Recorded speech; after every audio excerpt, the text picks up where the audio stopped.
Hey, what's up, Dean? Saber Performance. We are back at the shop after our track outing, which went pretty good. But we are back working on the Nova. So I already had the transmission in, the converter all bolted up. I got all brand new bolts in there. Of course, everything was mismatched. All the just standard bolts. Some were old, some were kind of new, some were a little bit shorter than others. No washers on any of them, so changed everything out. The only thing I got left to do is bolt in the cross member, which if you look, there's one bolt hole there and one bolt hole there, but there's nothing lined up. I got to put this in, and then I got new bolts on the transmission mount. I got the speedometer mechanism in. This weekend I put his adapter on it. Barely fits. May have made a tiny little dent in the floorboard, but I didn't really have a choice. So all the bell housing bolts are the same, grade 8 with the flanged head. So all the bolts are virtually the same bolts. I just cut some of them down to fit the converter, to fit the transmission mount. So all that's done. Transmission, I had it painted outside. I painted the pan black so it looks clean again. After I wiped it all down. And then today, what I worked on, I did have to cut the ears off like you always do on these wide ones. So today what I worked on was the transmission lines. I didn't have the adapters, but I got them in the other day. So I already ran the lines from the radiator. I believe in the last video, I had the lines run and just drooped under the car. So I got those cut. And then the heat sleeve, you can see it on there, runs over both lines all the way up. I got to get this P-clamp. I'm going to weld a stud to the frame to hold it off and then put a nut on that. But the heat sleeve runs all the way up to right there. So, and that's where that little clamp is, that holds both lines together. So I got all of that on. I got the shift lever hooked up today. I had to program an ECU for a gentleman, so I'm gonna tighten up that nut, put in these bolts for the cross member, and then that is done. And the only thing left is the drive shaft and the TV cable, or the detent cable up top, so the car can come down for its final time. And I looked a couple other things over. The motor mount bolts have nuts as spacers so that it didn't run into the fuel pump. That's kind of dumb. That one, you can see there's a space and the nut is maxed out. And it's not even the right motor mount. He's got kind of a spacer or something. Maybe that's part of the motor mount, but it's not right. Got the right frame mounts. Nope, those are not the right frame mounts. I believe those are big block frame mounts. Small block ones are taller, I believe. You can see there's a weld there and a weld there. So I imagine, nope, there's no bolt. There's the bolt hole, and the bolt on the motor mount is lower, so might be the right frame mounts. They're just not in the right spot for whatever reason. Not sure why. Yeah, great. Oh, needs an LS. Yeah, let's just do an LS, please. Can we do an LS? But yeah, so I got everything in down here except the drive shaft. I got to bring it to the drive shaft shop, have them cut it down. I measured 3 inches is what it needs to be cut down, because 2 inches will get into the cup 3 inches will give it that room. When the axle goes up, it'll give it an inch of slide in. So yeah, so all that stuff's done. The AN stuff, everything is done here. So I will drill those holes, get those bolts in, and then I'm going to lower the car, work on the detent cable. Jim gave me some good advice on the detent cable, because I'm not that I'm not familiar with them, but I'm not familiar with them from years of not doing them. So he gave me some good advice on how to do that. So I'm going to let the car down, or put the bolts in, let the car down, and then we'll go up there and do the TV cable. All right. So I went ahead, drilled the holes, and you can see the bolt with a washer, nut. You can kind of, sort of, maybe not. Nut, washer, lock washer even. Same with this side. Nut, lock washer, washer. So that's all done. I believe other than drive shaft, everything under the car is done. Not that. All right, let me do that. I'll be back. Okay, now I got the bolt welded to the frame, the P-clamp on there with a nut. So now it keeps the transmission lines away from the headers. And it's got the heat sleeve on it, so we should be good to go there.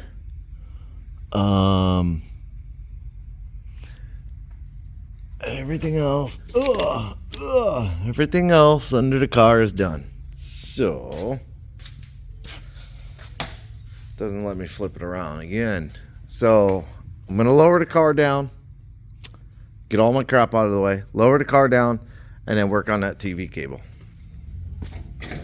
Also, real quick, just want to check that the shifter does work. Reverse. Well, it doesn't. It doesn't. Great. It's hitting the header. Huh. What the hell? And now the key won't come out. What the actual sugar fairy? Oh, maybe I didn't have it all the way in park. Great. All right, well, it's got to go back up in the air. But here's the TV detent cable, I think is what it's called. So I kind of put it up here so it doesn't get squished. I don't know why that's on there, but that's gotta go.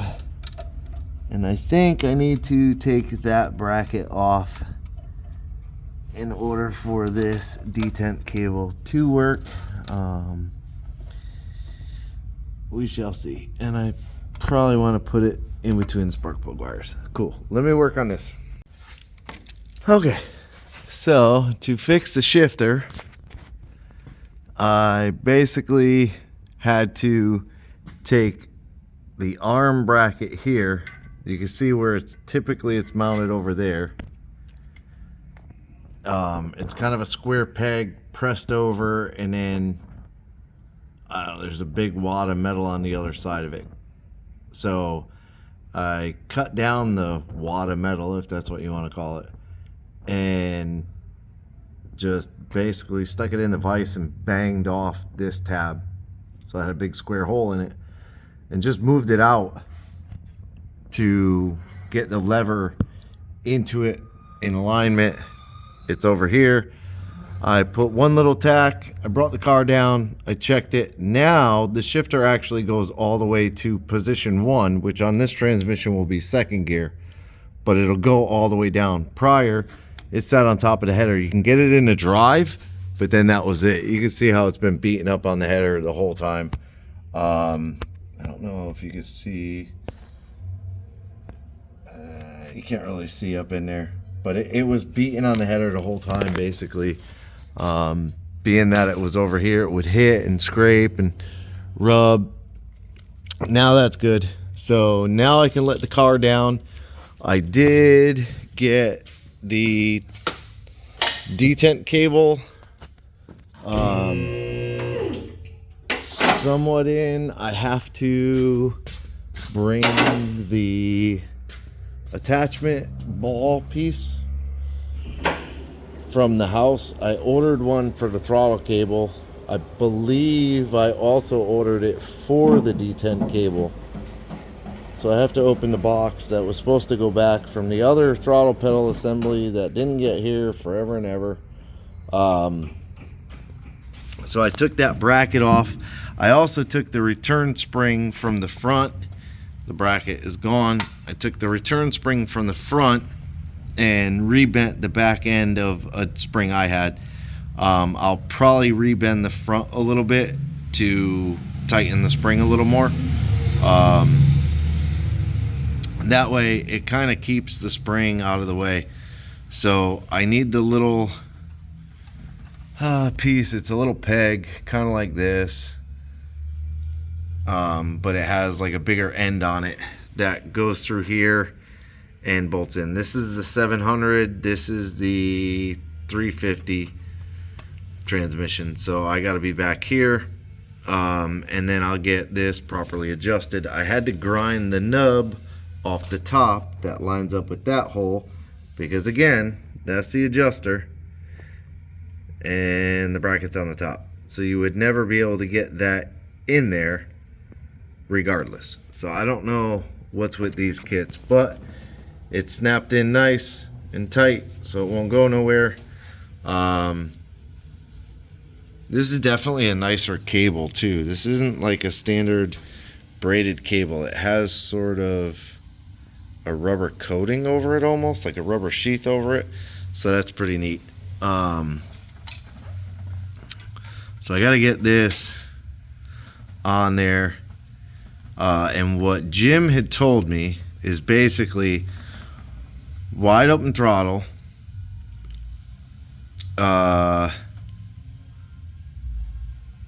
pull this all the way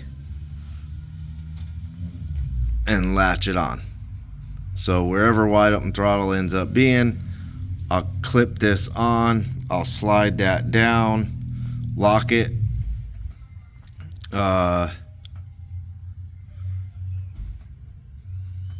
Then he said slowly adjust it softer till you get kind of the feel that you want. I may end up having Jim do it, but I don't think it's a big deal, because I have some adjustment to go tighter here on this bracket where the slots are, so I could always bring the cable back more if I go a little too soft and pinch the cable off wrong or something. But I won't cut the cable until everything is done. Feel comfortable, but can't really do much more other than fill it with fluid, and I don't have fluid right now.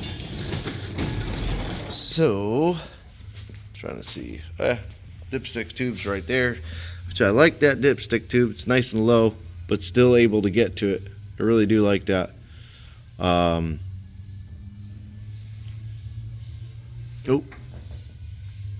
old chokerism is off. Oh, I have to pull the vacuum line. I believe it's this front one is for, yeah, so I have to pull this one off. I gotta run this to, is there one on the back? I don't see one in the back. Come on, move. Get out of the way. I don't see a vacuum port back there. Okay. Not that you can see a daggone thing. So yeah, I gotta pull. This hose has to come off. This was for the Turbo 350. I think I chucked it over here. Yeah, this one that goes to the vacuum modulator. So now that's gone. I gotta make sure I remember to take this off Maybe, hold on. You guys hang out. Hold the carburetor. Oh boy.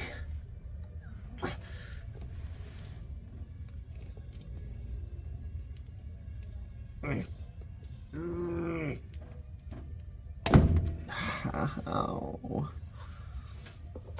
Okay. We're gonna go here, here. And did it. Okay. It's not going on. What are you doing, Dean? Okay. There we go. So I just pulled the T out of it. And then put the hose over there. And rehooked up the choke. Now this is too short of a wire. In reality, that could always get pulled off. Should have been a little longer, guy. I didn't do that cable, but should have been a little longer. So yeah, other than filling it with fluid, detent cable,